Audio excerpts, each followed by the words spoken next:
Olá! No programa de hoje confira uma matéria especial sobre a gravação da 18ª edição do programa Personalidades do MPRJ, que teve como convidados os procuradores de Justiça Renato Lisboa e Maria Amélia Peixoto, a promotora de Justiça Fernanda Sodré e o servidor Rafael Fonseca.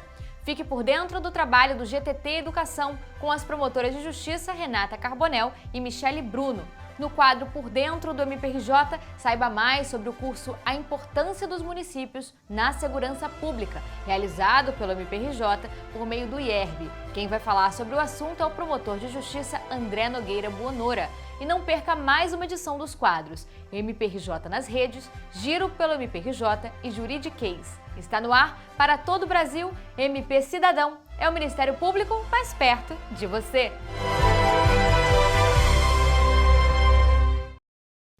A primeira infância é compreendida como o período que vai da gestação até os primeiros 6 anos completos da vida da criança e é um momento crucial para a formação humana. Veja agora uma campanha divulgada nas redes sociais do MPRJ sobre o tema.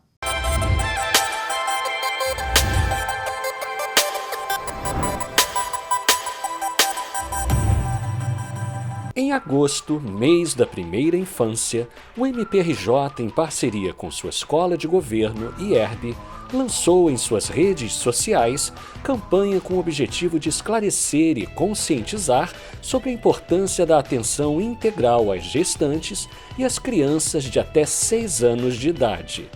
As postagens trazem direitos garantidos por lei, como a Lei Federal 11.108 de 2005 e a Lei Estadual 7.088 de 2015, para que gestantes possam exercer sua plena cidadania e para que as crianças no período da primeira infância estejam sempre amparadas. Conheça seus direitos. A legislação brasileira exige que 75% da receita de royalties decorrentes da exploração do pré-sal sejam destinados para a educação, com prioridade para a educação básica. Acompanhe agora a atuação do MPRJ para garantir a aplicação correta desses recursos no quadro MPRJ pelo Estado.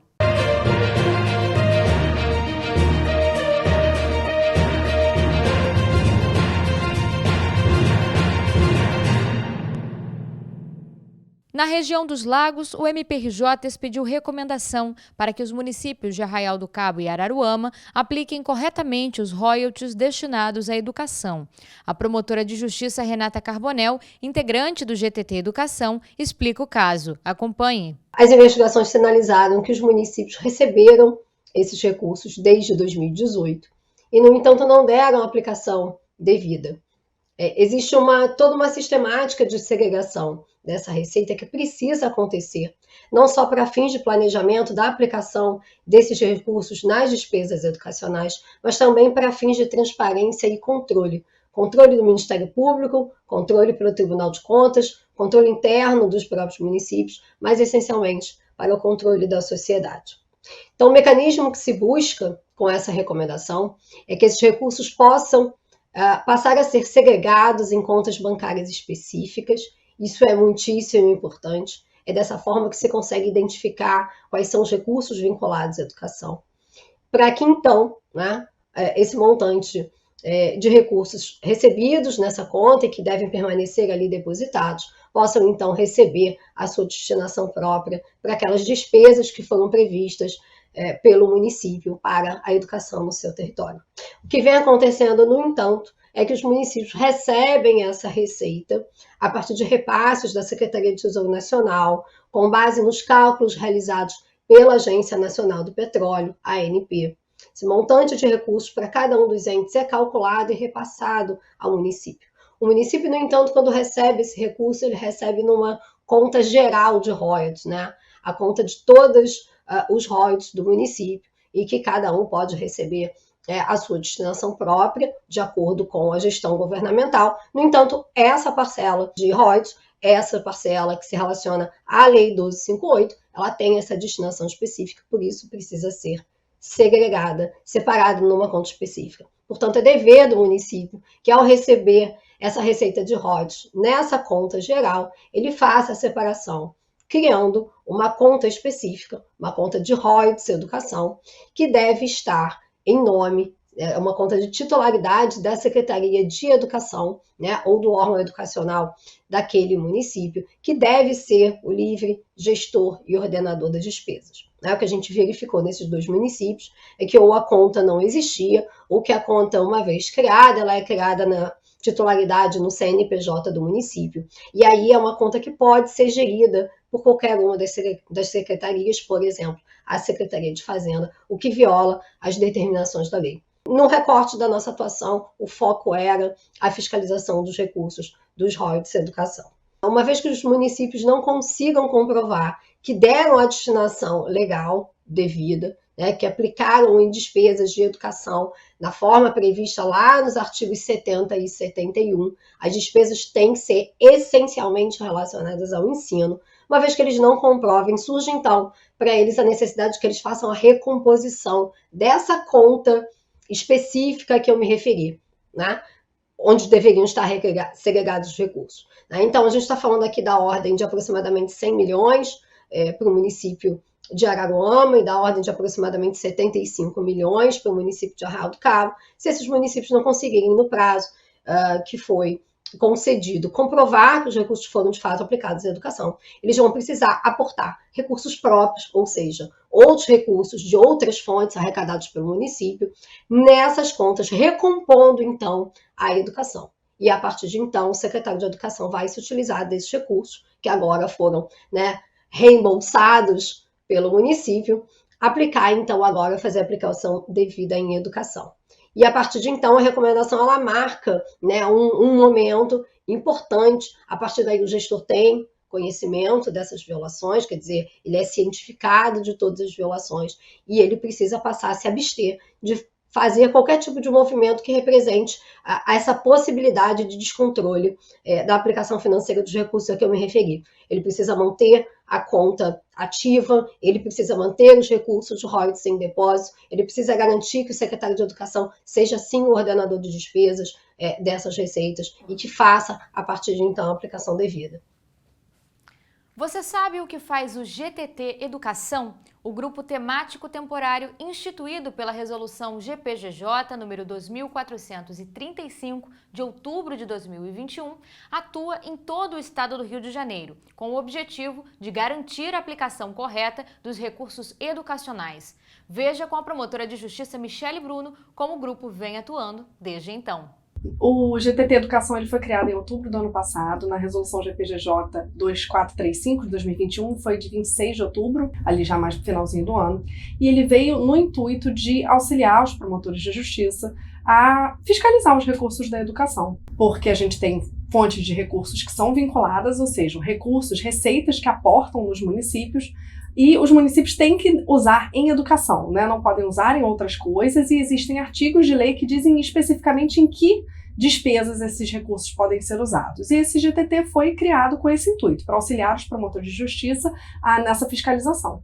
Os royalties são uma das fontes de recurso que o GTT atua, né? A gente atua com relação à fonte dos recursos dos royalties, com relação aos recursos do Fundeb, recursos do salário educação e os recursos do artigo 212 da Constituição, que são os recursos próprios dos municípios, né? 25% dos recursos próprios têm que ser aplicados em educação, como eu disse, previsto lá no 212 da Constituição. Então, essas 4 fontes de recurso, conforme o plano de trabalho do GTT, são o foco, né, da nossa atuação. O royalties é uma delas, né?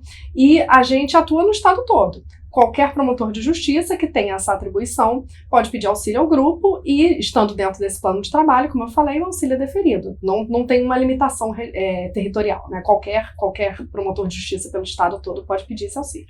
O financiamento da educação, a fiscalização do financiamento, principalmente nessas 4 fontes de recursos que são as que concentram o maior volume de dinheiro para a educação, né? Ele depende de uma análise muito muito detida de muitos documentos, uma análise orçamentária, de despesas, empenhos, é uma documentação muito técnica e muito volumosa, que para o promotor de justiça que está lá na comarca com outras muitas matérias, né, porque promotorias especializadas em educação a gente só tem aqui, né, na capital e na região metropolitana, então para um promotor que está lidando com outras improbidades, meio ambiente, consumidor, se conseguir se dedicar a um volume de documento enorme, né, enorme e complexo, né, porque a matéria orçamentária ela é uma matéria complexa, é bem mais complicado, né? Então, quando ele pede esse auxílio, esse grupo está focado só nisso, né? Esse grupo está focado e já tem todo um fluxo de trabalho e de análise documental ali. Então, essa que é a diferença. Em geral, para as 4 fontes de recurso, a gente atua da seguinte forma, vendo se o município criou a conta bancária para cada uma dessas 4 fontes, né? Se essa conta bancária é gerida pelo secretário municipal de educação, porque ele é o gestor, é ele que pensa a política pública, é ele que tem que prever que despesas são necessárias. E então, ele tem que ser o gestor dessas contas, né? Não é a prefeitura que é a gestora dessas contas, o prefeito tem que ser o secretário municipal de educação. E a gente vê se esse dinheiro está aportando nessa conta específica e está lá ficando para ser gasto dentro dessa conta. Um foco principal é ver se esse dinheiro não está sendo transferido para a conta única do Tesouro, por exemplo, porque lá ele se perde. Aí, em termos de controle social desses recursos, fica muito mais difícil rastrear se ele foi gasto com as despesas que ele realmente deveria. A gente tem extratos anuais de 2018 para cá para serem analisados. Então, assim, a gente está num processo de pedir auxílio à DELAB, né, através da CSI, para análise desses extratos bancários, e a gente tem 48 inquéritos civis tramitando no GTT atualmente. Então, é uma quantidade de documentos e uma complexidade desses documentos bastante grande. Creio que o grupo vai ser prorrogado pelo menos por mais uma vez, porque tem bastante trabalho. A gente precisa dar um desfecho ao trabalho do grupo, né?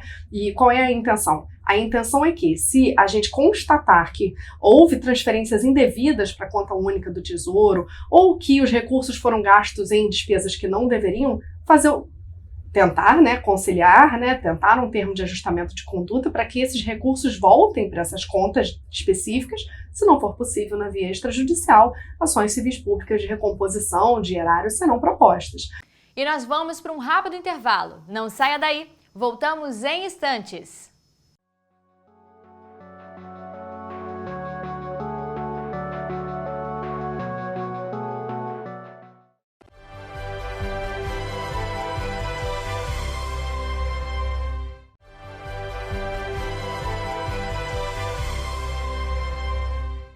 Para defender os direitos do cidadão fluminense, o MPRJ atua em diversas áreas e com o objetivo de divulgar e manter você ainda mais informado sobre esse trabalho, o quadro Giro pelo MPRJ traz as principais notícias da instituição durante a semana. Confira!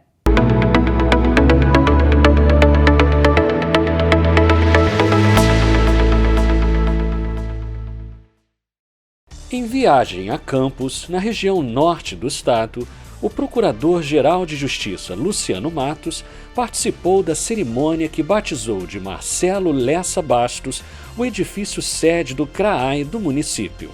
O promotor de justiça, que atuava há 27 anos no Ministério Público, faleceu em agosto do ano passado. Já no sul fluminense, a terceira Promotoria de Justiça de Tutela Coletiva do Núcleo Volta Redonda, em parceria com o CAU Cível e Pessoa com Deficiência e com o Grupo de Apoio Técnico Especializado, realizou o workshop Capacitação Acessibilidade nos Municípios para engenheiros e arquitetos das cidades de Resende, Porto Real, Itatiaia, Quatis, Pinheiral, Barra Mansa e Volta Redonda. O evento reforça o trabalho já desenvolvido pela Promotoria de Justiça de Volta Redonda para tornar os prédios e vias públicas desses municípios acessíveis. No Rio, a Subprocuradora-Geral de Planejamento e Políticas Institucionais, Edileia Cesário, o Secretário-Geral de Planejamento Institucional, Marcos Leal, e o assessor da Secretaria-Geral de Planejamento Institucional, Sidney Rosa, recepcionaram comitiva do Ministério Público do Estado do Rio Grande do Sul, que esteve na sede para conhecer as estruturas internas e as ferramentas inovadoras de gestão e de informação desenvolvidas pelo MP Fluminense. O Ministério Público do Estado do Rio de Janeiro, por meio do Instituto de Educação Roberto Bernardes Barroso, o IERB, realizou o curso sobre o papel dos municípios na segurança pública. Confira no quadro Por Dentro do MPRJ.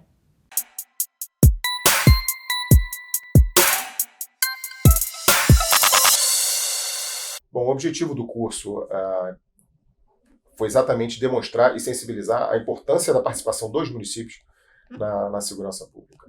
A segurança pública é um tema extremamente complexo e não pode ser analisada somente como a atividade repressiva meramente policial. Ela também é uma atividade preventiva, baseada em dados, em evidências. Os municípios, por conta de serem específicos, cada município tem suas especificidades. E, por conta disso, é de extrema importância que existam equipamentos municipais de coleta para análise de dados e posteriormente, implementação de políticas públicas mais justas às demandas dos municípios. O curso foi direcionado tanto para membros do Ministério Público, como para gestores e demais atores que atuam na segurança pública. O curso se dividiu em 4 aulas que foram ministradas de forma remota, cujos temas foram a prevenção ao crime, as evidências sobre o uso de tecnologias de monitoramento urbano, a prevenção à violência baseada em evidências e espaços urbanos e prevenção ao crime e à violência. A gestão da segurança pública municipal ela vai ocorrer através de vários fatores, inclusive com a criação do Observatório de Segurança Pública e do Gabinete de Gestão Integrada Municipal. Esses equipamentos são responsáveis, por exemplo, pela coleta e depois a análise dos dados, onde o gestor, a partir, obviamente, da análise e do resultado dessa análise, vai conseguir alocar melhor os seus recursos, sejam os financeiros, administrativos e pessoais. Essas informações coletadas pelos municípios serão compartilhadas, eventualmente, com os demais municípios e outros equipamentos e gestores estaduais, talvez até ao nível federal, para a consecução da política efetiva de segurança pública. O programa Personalidades do MPRJ é um projeto do Centro de Memória que conta com entrevistas de membros e servidores para divulgar a história da instituição. Neste mês de agosto, foi realizada a gravação da sua 18ª edição. Acompanhe! O Centro de Memória João Marcelo de Araújo Júnior, CDM, realizou na terça-feira 23 a 18ª edição do projeto Personalidades. O encontro, que pôde ser acompanhado de forma online e presencial, abordou o tema MPRJ após 32 anos do ECA, o Estatuto da Criança e do Adolescente. No foyer do edifício sede do MPRJ, procuradores, promotores, servidores e interessados no tema reuniram-se para assistir à conversa entre o apresentador, o Procurador de Justiça Márcio Klang, e os Procuradores de Justiça Maria Amélia Barreto Peixoto, Renato Lisboa Teixeira Pinto, a Promotora de Justiça Fernanda Sodré e o servidor Rafael dos Santos Fonseca. Corregedor-geral do MPRJ, o Procurador de Justiça Ricardo Ribeiro Martins destacou a importância do assunto, a atuação do MPRJ na área da criança e do adolescente infracional. Essa preservação na nossa memória ela é muito importante para a instituição. Daqui a pouco teremos novos colegas entrando. É fundamental que eles saibam quem somos nós, qual é a nossa história, qual é a nossa trajetória. Quando eu penso no promotor de justiça vocacionado, eu penso nos colegas da infância e juventude. É uma vocação que veio da Maria Amélia, que eu sou fã, Renato, Fernanda, todos construindo uma história muito, muito bonita de defesa da criança e do adolescente. Hoje a gente tem um meio de comunicação amplíssimo, E tudo é divulgado, tudo consegue ser denunciado, E eu acho que a visão que se passou a ter da criança, que se tem hoje de uma criança, da necessidade de uma criança, o olhar que a sociedade tem para uma criança, é assim completamente diferente daquela época. A gente precisa que eles sejam capacitados não só em áreas de segurança, em contenção, em resolver rebeliões, mas que eles precisam ser capacitados em direitos humanos, eles precisam entender a função que eles podem exercer de exemplo, de referência para aqueles adolescentes, referências positivas. Muitos adolescentes ali não têm referência masculina, principalmente, né? Muitos filhos aí de famílias só com mãe, eles não tiveram pai. Então, assim, esse a gente pode pães, ser... né? Eles têm pães. Eles podem ser referências para esses adolescentes, eles precisam entender isso. É uma mudança de cultura. Ao fim, o Procurador de Justiça Márcio Klang ressaltou a dedicação dos membros que atuam na área. Uma área muito delicada e muito difícil. É verdade, a área é delicada e difícil. A abordagem da criança e do adolescente por um adulto, especialmente quando a criança está em situação de vulnerabilidade, ou quando a criança está numa situação de ela cometeu algum ato infracional, tanto uma situação quanto a outra, que são mundos diferentes, exigem um especial cuidado, uma especial cautela ao lidar com esse assunto. Mesmo na época da égide do Código de Menores, né, que foi quando eu tive mais contato, você tem que ter... É feito grávida, não existe meio grávida. Ou a mulher está grávida ou ela não está grávida. É a mesma coisa com a criança. Ou você assume o assunto ou você não assume. Meia sola que não funciona. E é isso que eles disseram, a dedicação, a capacitação, né? O interesse pelo assunto é que fazem a coisa funcionar. Prescrição é um termo muito utilizado no meio jurídico, mas você sabe o que ele significa? O quadro Juridiquês explica para você.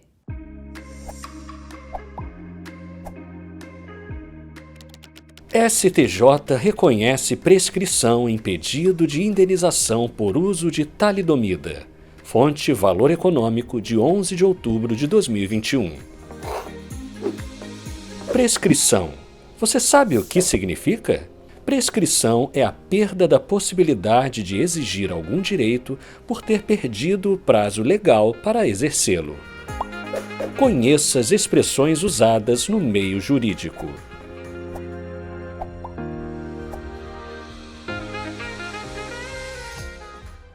E chega ao fim mais um MP Cidadão. Se você quiser rever qualquer edição do nosso programa, acesse o canal do MPRJ no YouTube. Não deixe de seguir a instituição nas redes sociais que estão aparecendo aqui embaixo. Escute o nosso podcast nas plataformas Deezer, Spotify e iTunes. Tenha uma boa semana. Até mais!